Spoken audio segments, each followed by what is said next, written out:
Bueno, nos encontramos en la segunda parte de estos pequeños encuentros sobre el perdón. Habíamos visto en la conferencia anterior que equívocos que nos podemos hacer acerca del perdón, que a veces es importante resolverlos porque decimos que no podemos perdonar y es porque tenemos una idea falsa de lo que es el perdón. Y después, más o menos, ¿a qué nos lleva el perdón? ¿Cuál es el proceso? ¿Cuál es esa liberación? Que lo que es el perdón, que nos eleva en nuestra dignidad de persona, que no es signo de debilidad, signo que va contra mi debilidad, sino que es asemejarme a Cristo, quien perdonó, quien murió perdonando a sus ofensores. Ahora, como les decía, vamos a ver un poco las etapas. El perdón tantas veces no es automático y eso es lo que nos frustra. Quisiéramos perdonar, pero no encontramos la fuerza. Entonces, ¿qué es lo que hay que hacer? Es, quiero una decisión de la voluntad. Y poner esa decisión en las manos de Dios, en las manos de Cristo, para que Él nos conduzca. Esas etapas son más o menos también un camino más o menos humano, pero que nos ayudan. Nos ayudan a lograr llegar, si Dios quiere, a ese acto de perdón sincero del corazón, que me libera, que me da una libertad para actuar incluso con la persona del agresor, y que no implica que el agresor va a cambiar, pero a mi relación con esa persona ya es libre. Tantas veces, como decía, el agresor no cambia, se mantiene, nunca va a pedir perdón, pero mi relación con él, y como les decía, ese rencor que es una cadena, y es una cadena de odio, es una cadena negativa, tengo que transformarla en una cadena de amor que me libera.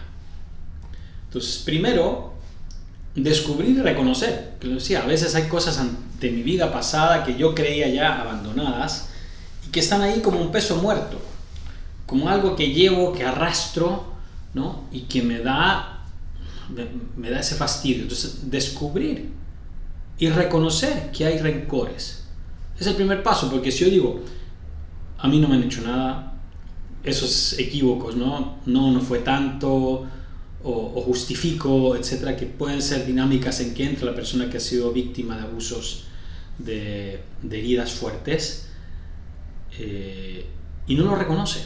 Entonces, reconocer que hay una herida, reconocer que hay un rencor, no me hace mejor ni peor que los demás. Es simplemente un hecho que está ahí en mi vida y que tengo que reconocer. Lo que les decía, querer perdonar. Quiero perdonar, quiero llegar a esa libertad. Si no quiero, si estoy cerrado, claro, nunca voy a poder. Entonces es un acto de la voluntad. Señor, me pongo en tus manos. Yo no quiero experimentar esta cadena que llevo dentro. Y aquí hay que dominar la ira. Obviamente una injusticia nos genera ira. La ira no es siempre mala, es una pasión, y las pasiones, espero tal vez alguna vez hacer un encuentro de formación también sobre las pasiones, sobre los sentimientos, son neutrales. Incluso es normal en una persona que a una cierta sensibilidad indignarse ante una cierta injusticia. Si veo las noticias y veo gente que maltrata personas inocentes, obviamente que me indigno, que me da rabia, y no por eso estoy cometiendo un pecado. Pero sí, para dominar esa ira tengo que corregir unas 3 imágenes que puedo tener falseadas y que no me permiten perdonar. Uno es la imagen de mí mismo. ¿Cuál es la imagen que tengo de yo, mía? ¿Soy un hijo de Dios? ¿Cuál es la imagen que tengo de mi dignidad? ¿Soy digno de ser amado? Porque a veces me considero indigno de ser amado. He sufrido tantas cosas en mi vida, o he cometido tantos errores, y tal vez al que primero tengo que perdonar es a mí mismo, para poder perdonar a los demás. Y reconocer mis errores, mis fallos, mis defectos, pero eso no le impide a Dios de amarme, no le impide a Dios de hacer un camino de redención conmigo. Entonces la imagen de mí mismo, la imagen del prójimo, y esto es, como decía, no justificar, corregir la imagen del prójimo, no es justificar al otro en el mal que hizo, es comprender que la otra persona también es criatura amada de Dios. Y es el primer. Si no tengo esa visión, como dice el Evangelio, Dios que hace salir el sol, que hace llover sobre malos y buenos, son todos sus hijos amados, que tal vez no respondan a ese amor de Dios.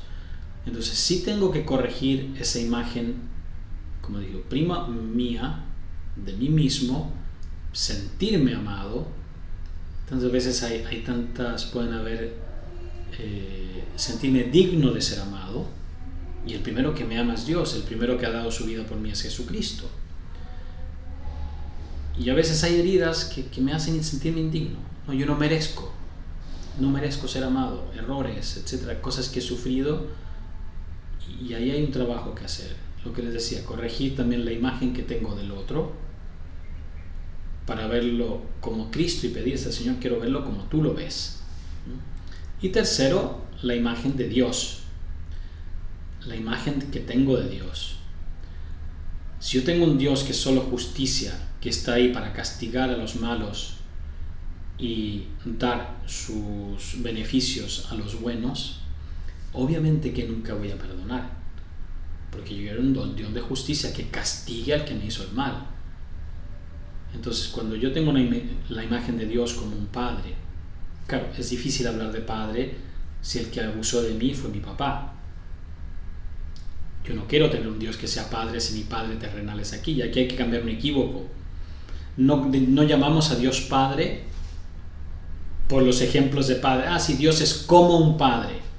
No, el padre terreno debería mirar a Dios para saber cómo ejercer su paternidad aquí en la tierra. Dios es el Padre de por sí, que ama a sus hijos, que da su vida por los hijos. Un padre terreno debería mirar a Dios y ser el reflejo de esa paternidad divina para sus hijos. A veces creemos que es al revés, que decimos, bueno, Dios es como un papá. No. Mi papá tendría que ser un reflejo, y claro, puede ser, somos pecadores, y puede ser que nunca lo hizo. Entonces, cambiar, sentir a Dios esa paternidad divina que tal vez no tuve en esta vida, pero ahí en Dios siempre la tengo. Entonces, cambiar también esa imagen de Dios, o un Dios que no se preocupa por mí, un Dios que me abandonó, y tal vez puedo tener un rencor contra Dios, y casi, como entre comillas, tengo que perdonar a Dios por algo que me pasó, que no fue culpa de nadie, un accidente, una enfermedad, y tal vez tengo un rencor contra Dios. ¿Por qué permitiste esto? ¿Por qué me hiciste esto? Entonces tengo que cambiar también, entonces corregir esas imágenes de mí mismo, de mi prójimo y de Dios, porque el mandamiento es amar a Dios y al prójimo como a mí mismo. Entonces, como tres pies, si cae uno, cojean los otros dos. Si yo quiero perdonar, tengo que tener esa correcta imagen de Dios, del prójimo y de mí mismo. Si no, voy a caer o ser tropo bondadoso y, como digo, caer en justificar, que al final me vea peor a mí, y me cierro porque digo, no, si no después se aprovechan de mí, o muy de justicia, de querer castigar y que el malo sea, cuando Dios me dice, no, yo no quiero la condenación del pecador, sino que se convierta y viva. En eso tengo que entrar, en esa dinámica. Otro paso es, bueno, mi vida no es solo tragedias y desgracias. Entonces, cultivar lo que es la gratitud, la conciencia de que he recibido, a pesar de haber recibido injusticias, heridas, malos tratos de cualquier tipo, también he recibido beneficios. Eso me ayuda también a corregir la imagen de Dios, por pocos que sean. Y la gratitud es algo que como que va creciendo, ¿no?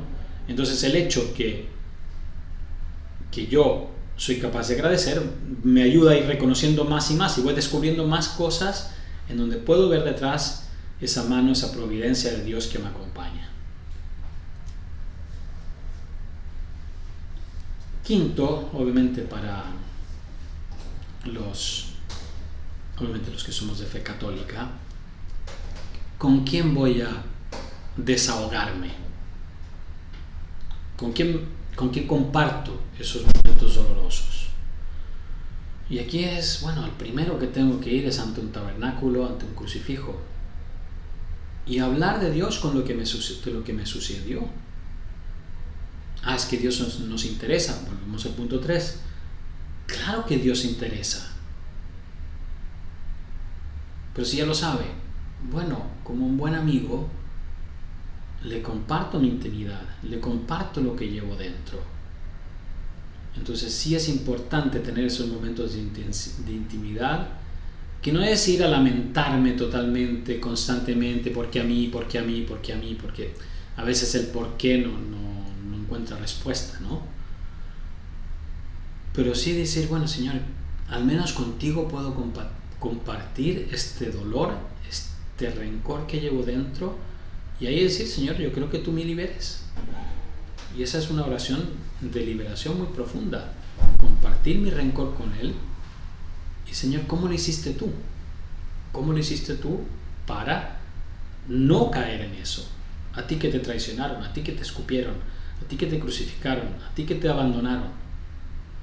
Podrías haber muerto, resucitado y mandar a todos los apóstoles a volar. Por cobardes, por traidores, por malagradecidos. Y no, volviste, los confirmaste, los llamaste nuevamente, reconfirmaste su llamada. Ayúdame a ver cómo lo puedo hacer yo en mi vida. Tercero, que tengo que trabajar sobre la comprensión. ¿Qué es esto?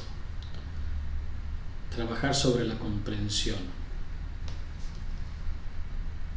Tratar de ponerme con un poco de empatía en el lugar del otro. Entender por qué sucedió. Y comprender que tal vez la otra persona no se dio cuenta,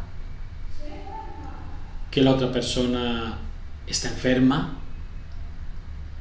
Y claro, puedo sufrir el ataque de un psicopático. No le quita nada de lo que yo sufro, pero puedo comprender, esta persona no está en su uso de razón. Es una persona enferma, es una persona ignorante, es una persona que a su vez ha sufrido. No justifica. Comprender, de nuevo, no es justificar, es entender, comprender con mi inteligencia. Que me puede ayudar a poner la cosa, mirarla como desde fuera, la herida.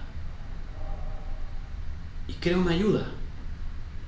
Me ayuda a objetivizar un poco la situación y decir, sí, me duele, obviamente que me duele, pero entiendo el mecanismo que hubo detrás. Y tal vez me puede llevar a reconocer también la comprensión, qué es lo que hay de mi parte. ¿Qué es lo que hay de mi parte? Como decía, no justificar. Entender no quiere decir justificar.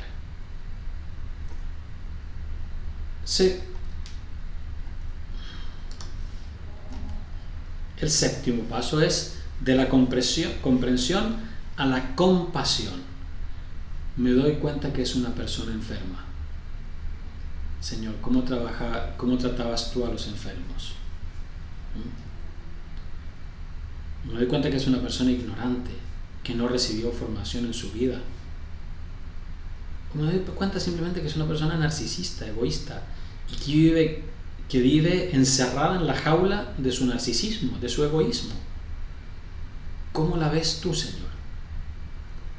¿Cómo la ves tú para poder yo tener ese don? de la santa compasión. La compasión no es un sentimiento de bueno, pobrecito, no arriba, no llega tanto. No, es mirar a la persona con los sentimientos de Cristo y pedirle al Señor, dame tu corazón para poder mirar a esta persona, ya que entiendo por qué lo hizo, mirarla con tus ojos de compasión, con tus ojos de amor. Ya estamos en el 7º paso. No es lo primero que me viene. No puedo saltarme los pasos. Transformar la memoria del dolor. No encerrarme. ¿Cómo transformo esta memoria del dolor? Dice San Pablo que todo sucede para el bien de los que aman al Señor. Que Dios, si permite el mal, lo sabemos por la fe, por el catecismo, es porque puede sacar un bien de eso, que tal vez ahora me escapa. Entonces, ¿cómo transformo la memoria del dolor? Intentando descubrir, decíamos antes, tomar conciencia de los beneficios recibidos, intentando descubrir no tanto el por qué sucedió esto, porque a veces el por qué a mí, lo único que hace es encerrarme en esa memoria y estoy encerrado en ese dolor. Si empiezo a preguntarme ¿para qué? ¿Qué puedo obtener positivo de todo esto? Que tal vez va a ser una mirada más compasiva a las personas que han sufrido lo mismo. ¿Cómo puedo yo transformar en este dolor en algo positivo? En un momento de crecimiento. Obviamente siempre con la ayuda de la gracia. No es fácil, no estoy diciendo aquí que sean cosas automáticas, voy a transformar la memoria del dolor. No, hay veces que me acompañan, son días que me acompañan toda la vida y que tal vez no lo voy a lograr hacer. Pero es un trabajo, ¿no? Es decir, cómo puedo, qué puedo obtener de esto. Si eso sucedió a mí, tal vez puedo hacer algo para que a otras personas no les suceda. Y eso ya sacar algo positivo. Entonces, eso es, creer, meter la fe en que, si me sucedió esta tragedia, esta desgracia, este abuso, esta injusticia, dentro del plan de Dios. Y es meter la fe, porque yo creo que Dios no permite nada sino para el bien. Todo sucede para el bien de los que aman al Señor, y tengo que estar convencido de eso. Lecciones del perdón. Ahí me sirven los ejemplos. Ejemplos los que les decía antes, este padre Anton Lully, este padre, esta Immaculée, qué es lo que han sacado en sus vidas, qué es lo que han aprendido, la experiencia de otros, pero también en mi propia vida. ¿De qué me sirve vivir en el rencor? ¿De qué me ayuda vivir encadenado al rencor? ¿No será que vale la pena vivir el perdón y ser más libre en mis relaciones conmigo, en mis relaciones familiares, en mis relaciones con amigos, en mis relaciones laborales, en mis relaciones con Dios mismo?